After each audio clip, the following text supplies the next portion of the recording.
Let's master the ABCs of nursing prioritization, airway, breathing, and circulation. These steps are your foundation when assessing and responding to patients. Start with airway. Is it open? If the patient's choking, gurgling, or unresponsive, their airway may be blocked. Clear it immediately or use airway devices to secure it. Without an airway, nothing else matters. Next is breathing. Check if the patient is struggling to get air. Are they breathing too fast, too slow, or not at all? Look for signs like cyanosis or accessory muscle use. If they need oxygen or ventilation, act now. Finally, circulation. Assess their heart and blood flow. Is there severe bleeding, weak pulses, or low blood pressure?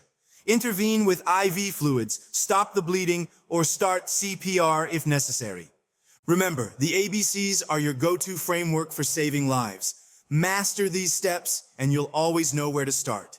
And remember, yes, you can master your nursing licensure exam.